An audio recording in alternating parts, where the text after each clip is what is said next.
नमः शिवाय प्यारे साथियों, स्वागत है आपका फिर से एक बार। आज का टाइटल ही आपने वीडियो में देख लिया होगा कि अपनी हार्ट की ब्लॉकेज चेक करवा लें। आज अपना जो भी वो ईसीजी वगैरह जो चीज़ें होती हैं वो सब करवा लो और 1 महीना श्री विद्या की साधना करने के बाद फिर से चेक करवाओ।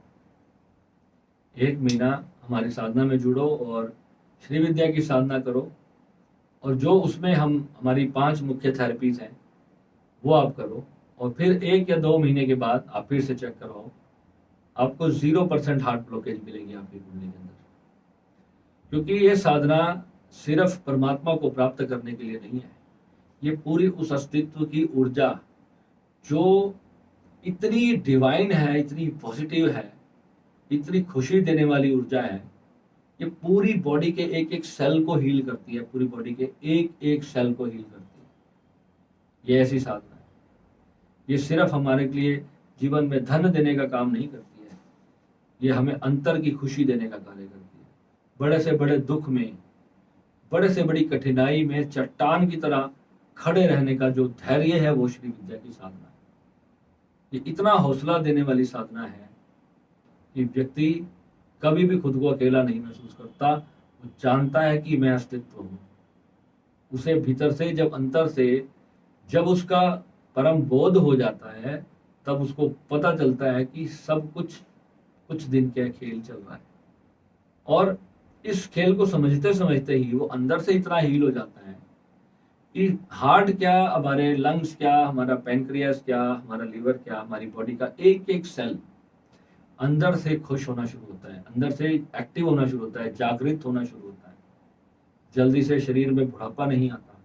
शरीर में इतनी तेज रहता है, इतना औज रहता है, जो 18-20 साल की उम्र में व्यक्ति फील करता है, या 50 साल के व्यक्ति में ऐसी ऊर्जा जागृत हो जाती है।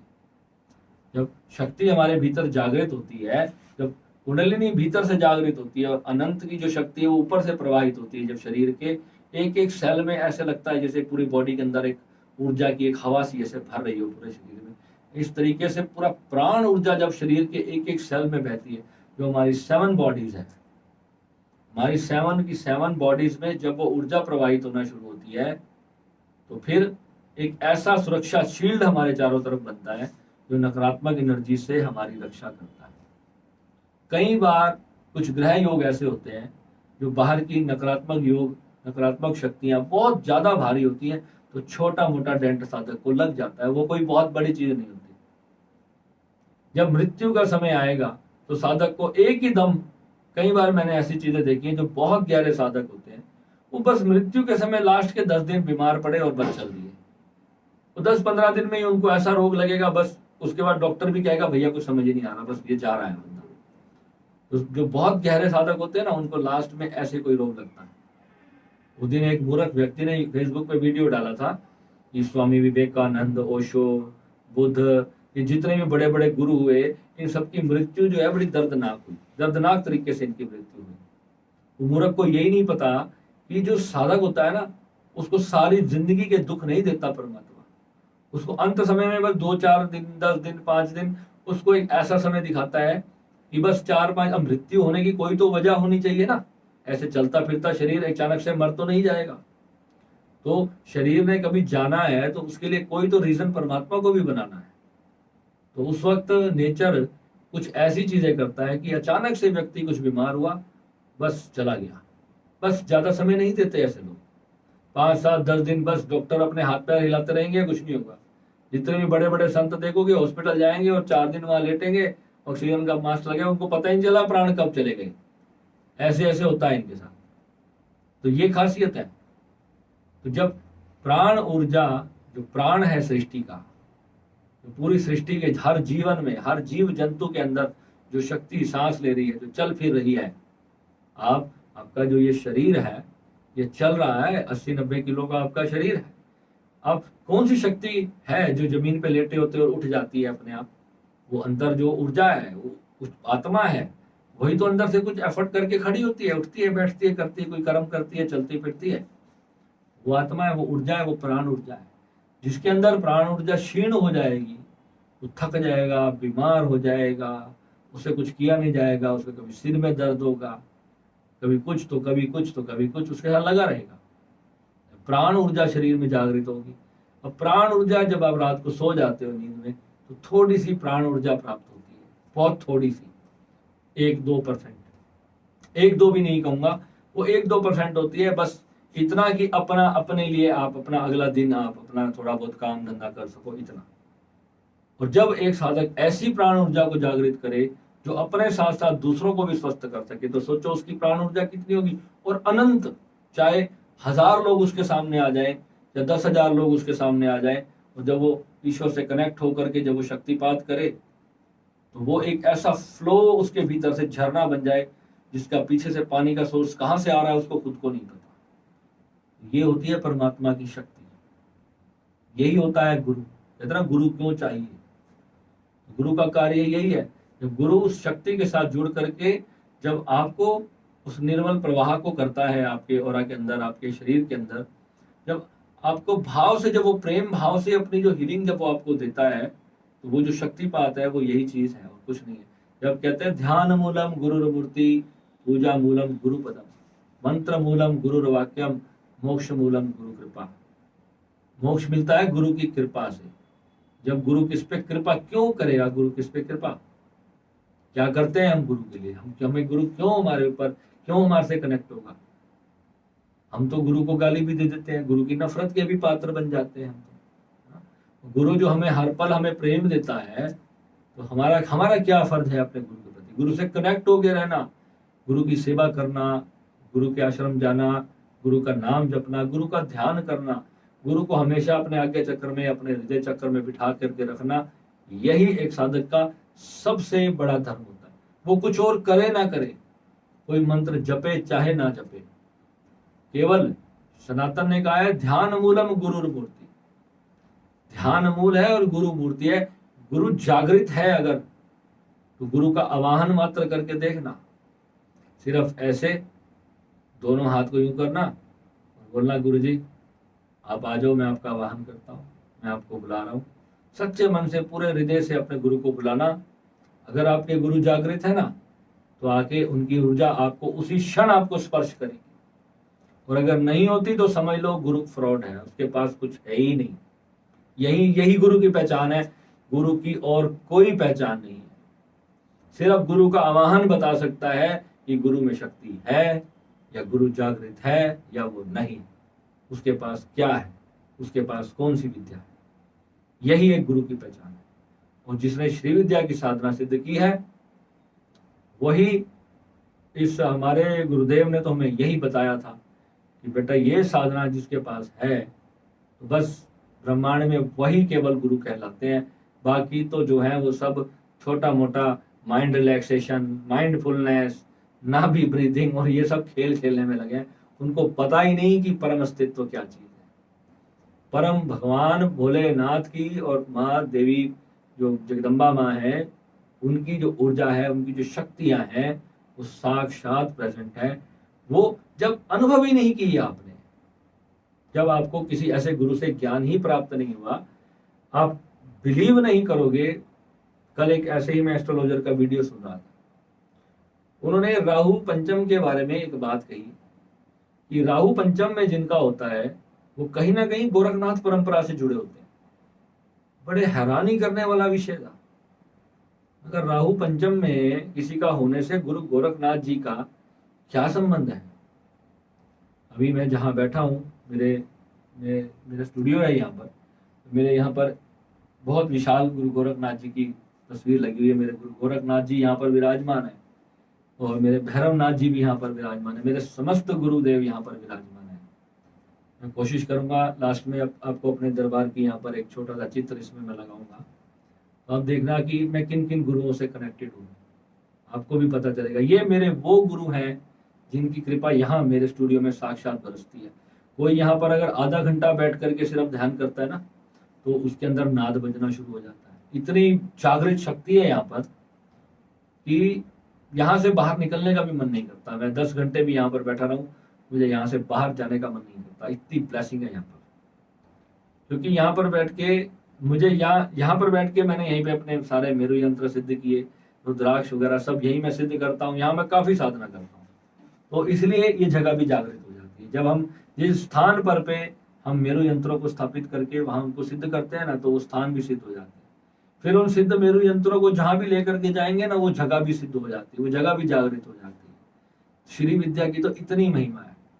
आप मेरी शॉप पर आके ना, मेरा जो काउंटर है, जहाँ मेरी कुर्सी लगी हुई है, मेरा 100 गज की मेरी दुकान है। वो पूरी दुकान में आप कहीं पर भी बैठ के ध्यान करोगे, आपका ध्यान नहीं लगेगा, नहीं लगेगा आपका ध्यान। और जिस जगह पे मैं पिछले 20 साल से बैठता हूँ, उस जगह पे मैं वहां बैठ करके मैं ध्यान करता हूँ। और अगर आप उस कुर्सी पे बैठ के 15 मिनट ध्यान करोगे, वैसे मैं किसी को बैठने नहीं देता, मगर उस जगह पे, उस एरिया में आप कोई और स्टूल या कुर्सी लगा करके कभी मौका लगे मेरे किसी साधक का, तो जरूर आना, एक अनुभव करने के लिए। आप उस जगह पे बैठकर आधा घंटा सिर्फ ध्यान करना, आप देखोगे कि आपकी कुंडलिनी आपके सहस्त्रार को फाड़ने के लिए तैयार हो जाएगी। इतनी भयंकर ऊर्जा जागृत हो जाएगी आपकी, उस स्थान के अंदर इतनी ऊर्जा है। मुझे अपना शोरूम सेल करना था, पर मेरा मन नहीं करता, मुझे होता है कि मैं ये जगह कैसे सेल कर दूं। मुझे आवश्यकता है इस वक्त पैसों की, मुझे आगे अपना घर वगैरह बनाना है, तो मैंने ये सोचा था कि मैं अपना शोरूम सेल कर दूंगा। मगर मुझे बड़ा अफसोस होता है कि इस जगह पर बैठ करके मैंने 20 वर्ष साधना की है, 20 वर्ष मैंने इस जगह पर बैठ कर ध्यान किया। मैं इसको सेल नहीं करना चाहता किसी भी कीमत पर मजबूरी है, मुझे करना पड़ेगा। अब ना जाने अब किसके भाग्य में वो स्थान आएगा, मुझे ये भी नहीं पता। कौन लेगा, मुझे सच में ये नहीं पता। और पिछले 2-3 वर्षों से मैं प्रयास कर रहा हूँ और वो जगह बिक नहीं रही। कोई ऐसी शक्ति है, बाबा जी, गुरुदेव, कोई तो नहीं चाहता कि वो जगह मेरी बिक जाए। और वो और बड़ी हो गई, और बड़ी हो गई वो, उसके साथ और 2 पीछे आगे जो लैंड्स है, वो भी सब कहते हैं कि तुम ले लो, तुम ले लो। बताओ, इतनी कृपा जागृत है इस स्थान में मेरे को खुद को हैरानी होती है। ये श्री विद्या की, मैं आपको बता रहा हूँ, मेरे एक छोटे से बच्चे की जिंदगी में मेरे गुरुदेव ने मुझे क्या बख्शा। आंसू आते हैं मेरी आंखों में जब मैं बताता हूँ कि मैं कहाँ से उठ करके मैं कहाँ आया। इतनी, मैं आपको बताऊं, श्री विद्या इतनी बड़ी साधना है। और जब कोई साधक श्री विद्या साधना करते करते अपने छोटे मोटे प्रारब्ध से जब निराश हो जाता है ना, मुझे बहुत दुख होता है। इतनी माँ की अपार कृपा हमारे जीवन में हमारे साथ है और हम समझते नहीं है। माँ जब हमारे साथ है ना, तो माँ पर एक बार छोड़ करके साधना करो मेरे भाइयों, आपको देखना माँ की इतनी कृपा जागृत होगी। छोटे मोटे दुख तो जीवन में बेटा लगे रहते हैं, इससे कभी हारना नहीं होता। संघर्ष इस संसार के नियम है, दुख तो आएगा, क्योंकि दुख नहीं आएगा तो हम परमात्मा को याद भी कैसे करेंगे। पता है, मैं इतने ज्यादा, मुझे भगवान ने इतने सारे सुख दे दिए थे, मैं उसको भूल ही गया था। बीच में भगवान ने मुझे याद दिलाया कि बेटा मैं भी हूँ। तो छोटी मोटी चीजें देता है भगवान, ताकि अपना स्मरण बनाने के लिए कि फिर हम जो है उसकी गोद में रहें। हमें ये संसार छोड़ के जाना है, वो उसको हमें स्मरण करा के। वो पता है, जो नकारा लोग होते हैं ना, जिनको भगवान चाहिए, भगवान को जो नहीं चाहिए, समझो वो भगवान के पास जाते भी नहीं। जो भगवान के मंदिर में जाते हैं, भगवान की साधना करते हैं, प्रभु का नाम स्मरण करते हैं, सेवा करते हैं, वो भगवान को अति प्रिय होते हैं। रामायण कहती है, अति हरि कृपा जाहि पर होई, जानत सोई जाहि देव जनाई। यानी उसी को मिलता है जिस पर भगवान की अति कृपा होती है। हरि की जब बहुत कृपा हो तभी वो इस मार्ग पर चलता है। गीता में भी भगवान कहते हैं कि जब तेरा समय आएगा तो तुझे दुख दे करके मैं तेरा ध्यान अपनी ओर आकर्षित करूंगा। गीता में भगवान इस बात को कह रहे हैं, बताओ, तेरे को दुख दे करके मैं तुझे याद दिला रहा हूं कि मैं भी हूं, मेरे पास लौटा, संसार में ही मत उलझा रहा है। संसार में जो भोग दिया है तुझे, तेरे को जीवन जीने के लिए दिया था, मगर तू मुझे ही भूल जाएगा तो बेटा फिर पीछे से डंडा फिर पड़ेगा। समझे? तो ये जो चीजें हैं, गुरुओं से जो प्राप्त हुआ ज्ञान होता है, ये सच में इतना डिवाइन होता है, हम प्राण दे करके भी जान नहीं सकते। आज मेरे साधकों का, मेरे मित्रों का इतना ज्यादा प्यार मेरे साथ है। आज मुझे चिंता ही नहीं, मेरे 300 घर है इंडिया में। मुझे ऐसा लगता है कि मेरा घर ना भी हो, किसी को भी फोन करो, मैं आज तुम्हारे घर आ रहा हूँ रहने, कहेंगे गुरुजी अभी आ जाओ सब कुछ छोड़ करके। तो इतना प्यार मुझे मिल गया। सोचो, कहाँ मेरे पास एक घर नहीं था, आज 300 घर है मेरे पास। भगवान की कितनी कृपा मानूं मैं। सोचो, मैं किसी भी शहर में जाऊं, मुझे होटल लेने की आवश्यकता नहीं, ये इतना प्यार भगवान ने मुझे दिया मेरे गुरु की कृपा से, और मुझे क्या चाहिए इस संसार से, सोचो आप। तो जब आप भी यही चीज करो जो मैंने अपने जीवन में करी, तो भगवान आपके जीवन में भी वो सब कुछ जागृत करेंगे और सब कुछ मिलेगा। भोग और मोक्ष है शिव योग। बाबा जी हमें शुरू से कहते थे, मैंने गुरुदेव को एक दिन कहा, गुरुदेव मेरे अंदर तो बहुत सारी प्रॉब्लम्स है, ना मैं ड्रिंक छोड़ सकता हूँ, ना मैं नॉन वेज छोड़ सकता हूँ, ना मैं स्मोकिंग छोड़ सकता हूँ, मैं तो साधना के लायक ही नहीं हूँ। बाबा जी ने कहा, तेरे को किसने कहा है ये सब छोड़ने के लिए, तू सिर्फ साधना करना, बाकी काम मैं जानू, मेरा काम जाने। करते करते करते करते अपने आप वो समय आ जाता है जब अंतर से सारी चीजों का मन सा ही टूट जाता है। फिर आप कोई चीज करोगे ना, तो कभी कभार आपको मन करा चलो अब पी लिया, छोड़ दिया तो फिर छोड़ दिया, फिर ऐसे होंगे ये चीजें आपकी। भोग आपको फिर पकड़े के नहीं रखेगा, फिर आप करोगे तो बस ठीक है यार, टाइम पास। वो चीज आपके मन के ऊपर अटैक नहीं करेगी, मन पे भारी नहीं होगी आपके। फिर समझ रहे हो बात को? ये जो चीजें है ना, क्योंकि ये अंदर आपके ध्यान का एक पार्ट बन जाएंगी फिर। क्योंकि जब कोई चीज अब आपको पता चलेगा कि भोग जो है मेरे ध्यान में बाधा बन रहा है, तो आप उस वक्त भोगोगे उसको। नहीं बन रहा तो ध्यान लगा हुआ है, तो ध्यान लगा हुआ है, फिर आपको कोई चीज चाहिए नहीं। एक गोलगप्पे खाने की इच्छा भी है, तो वो भी तो इच्छा है ना, शरीर के अंदर कोई भाव आपके जागृत हुआ, वो आपने दमित करके रखा हुआ है। तो ये नहीं है।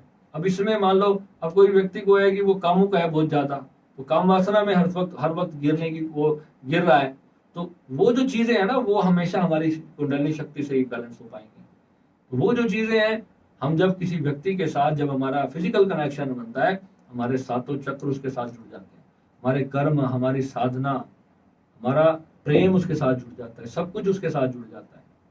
बहुत समय लगता है। अगर गलत सी भी किसी नेगेटिव चेतना के साथ आप संपर्क बनाते हो, तो आपकी जिंदगी में बहुत ज्यादा कष्ट आने तय है। हमेशा ऐसे लोगों के साथ अपने रिलेशंस रखो जो आपको आपको ऊपर की ओर लेकर के जाए, ना कि आपको डिमोरलाइज करे, आपकी ऊर्जा को नीचे गिराए।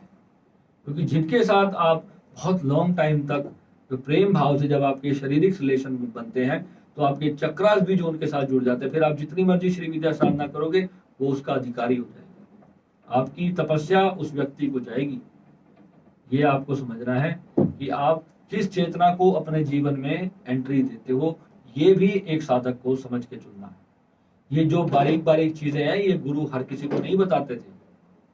अब तो बाबा जी ने भी थोड़ा थोड़ा बताना शुरू कर दिया। पहले तो बाबा जी ने एबीसीडी भी नहीं बताई, सिर्फ मंत्र दिया और जय राम जी, ज्यादा नहीं बताते थे बाबा जी। और किसी से बात नहीं करते फोन पर कि एक एक पॉइंट आपको आकर के क्लियर करने बैठेंगे, आज ऐसा हुआ, आज ऐसा हुआ। जाओ बेटा अगले साल बात करना। तो एक एक साल तो हमें ये सोचते सोचते लग जाता था कि कभी मौका मिलेगा तो प्रश्न क्या करेंगे। तो यही जो चीजें हैं बारीक से बारीक, यही हमें समझनी है। आप साधना के मार्ग में हो, मुझे पता है मेरे कुछ व्यूवर्स ऐसे हैं जो एक भी वीडियो मिस नहीं करते, और मैं उन्हीं की जो हर एक चीज को समझ करके मैं वीडियो बनाता हूँ। जब आपके मुझे कमेंट आते हैं, कल किसी ने मुझे कहा भैया मंगल इस भाव में है, राहु इस भाव में है, क्या करूं? भूल जाओ, पहले 12 भावों को समझो कि 12 भाव, पिछले वीडियो में मैंने बताया ना कि 12 भाव में क्या लिखा है। बस उस 12 भाव को समझो, फिर देखो पाप ग्रह बैठा तो उसका उपाय करो, बात खत्म। साधना करोगे तो सबसे बड़ा उपाय श्री विद्या है धरती में, उससे ऊपर कुछ है ही नहीं।